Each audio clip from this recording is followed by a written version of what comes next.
Okay, let's talk about parasocialism right now.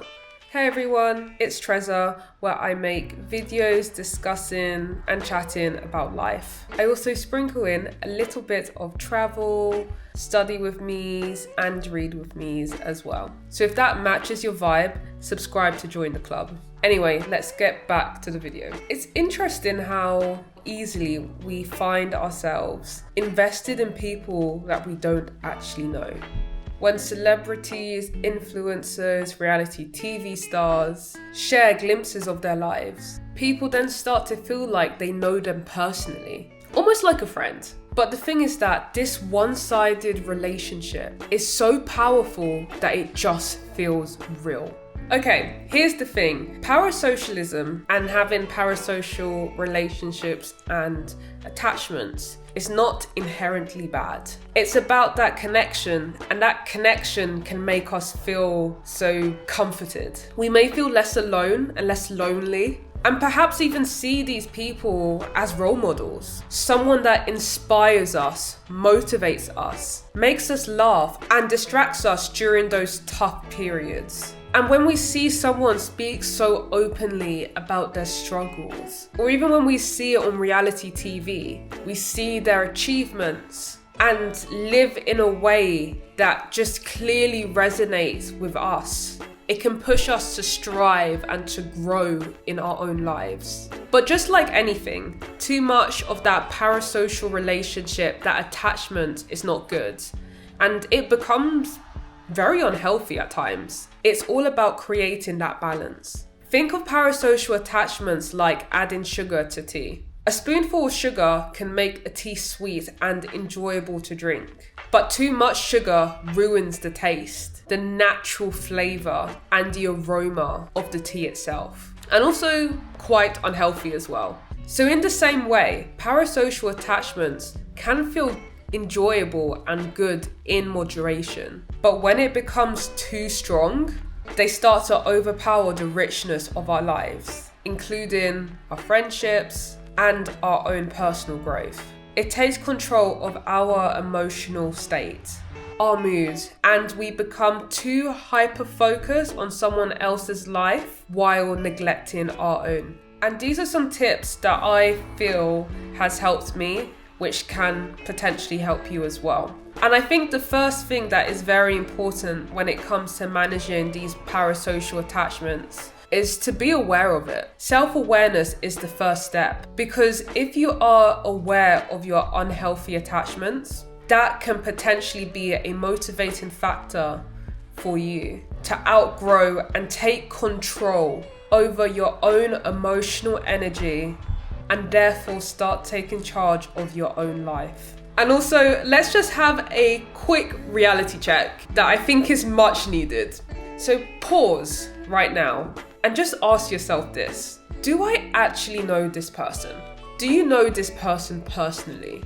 No, you probably don't. These people are strangers. These people that you're having these strong attachments, these strong parasocial relationships with are strangers. Before they appeared on your screen, they could have just been people passing by down the street. People you'd never had noticed or interacted with. You probably didn't even know their names before they appeared on the screen. The only difference now is that we see glimpses of their lives online, and our brain tricks us into feeling like we have a personal connection with them. It's important to remember that these are real people with real emotions and personal lives. They're not characters in a film or a story. They're people, they're human, just like us, that we may potentially never meet in person, and that's okay. And well, you might be wondering, these celebrities, these influencers, reality TV stars, all the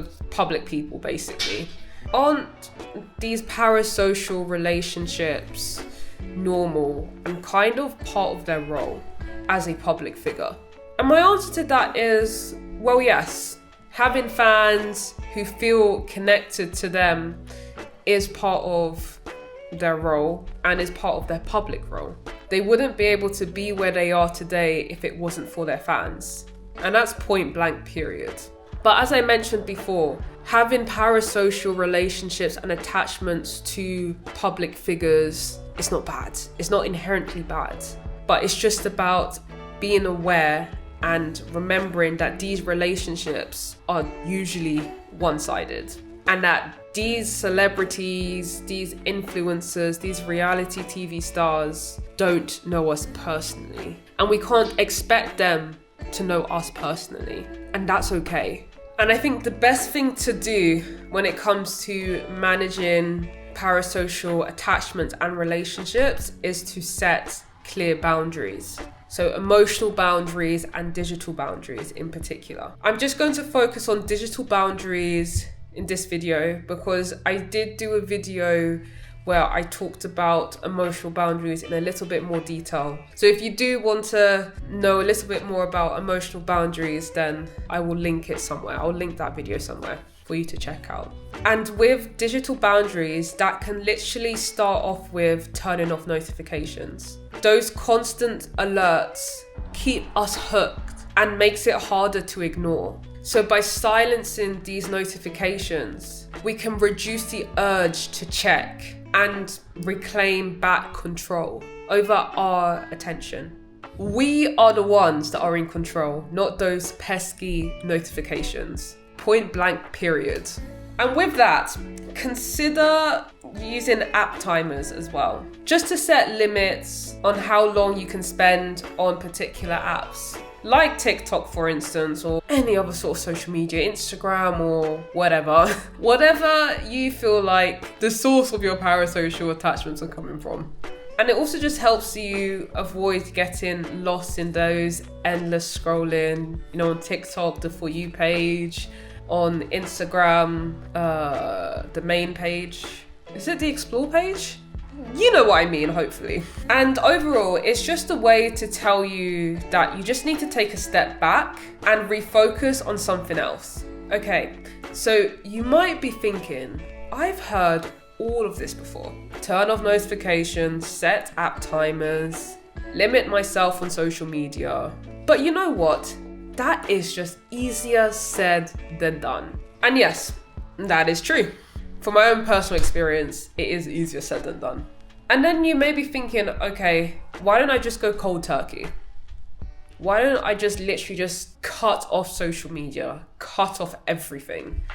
Delete Instagram, delete TikTok, delete X or Twitter, delete all of those sort of stuff. Just do a detox from everything. And while that can work for certain people, I feel like it's a bit tougher when it comes to parasocial attachments and relationships, especially if they're very strong and it's been going on for a very long time, like a couple of years, or even months as well. But I guess it is doable though, it is doable. But then it just depends on the type of person you are. Correct me if I'm wrong. That's why I think it's better to start small and gradual. Just start with one. Mute accounts that are related to that celebrity or that influencer or that reality TV star. Cut down your daily scrolls by using the app timer to maybe 15 minutes daily instead of just deleting all the apps altogether. I think if you do it one step at a time, it's much easier than if you just do it all. But the thing is that now that I think about it, I feel that sometimes the reason why these parasocial attachments may feel so strong is because we think that our own lives are just too dull and boring in comparison. And yes, comparison is the true thief of joy. Watching someone's highlight reels, very aesthetic, very cool and very enjoyable, and it just looks amazing and just feels much more exciting than living your own. That might be why going cold turkey without filling the gaps of boredom may rarely work, because you're just left with boredom, which can make us even more likely to go back to our old ways. And I don't know about you, but have you noticed that we tend to pick up our phone or do the doom scrolling when we're just bored or when we have nothing to do. Maybe it's just me, but that's something that I've noticed. And that boredom is often the doorway into stronger personal attachments, I believe. So then the question is, what do we do to fill those gaps when boredom hits? And here's the thing, these gap fillers do not need to be ultra productive. It's not about writing a novel or starting a business every time you feel bored. Sometimes the best replacement is something as simple as taking a nap, going out for a walk, catching up with a friend, or reading a book. Even choosing to sit in silence without reaching for your phone is also valid and fine. The goal here isn't to be more productive. It's to give yourself options to change up on your current routine by giving yourself different ways to rest and recharge, to feel calm, as it gives your brain different and healthier alternatives. Meaning, by shifting your attention and energy elsewhere, the parasocial attachment loses its grip because your brain has found other ways to satisfy curiosity, excitement, and comfort. And at the end of the day, it's okay to enjoy the glimpses into someone else's life. And that's part of being human, which is fine. But it's all about creating that balance. Notice when attachments become too strong.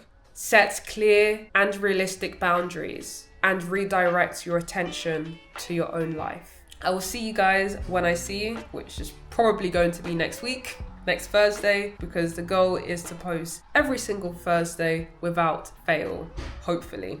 Anyways, thank you.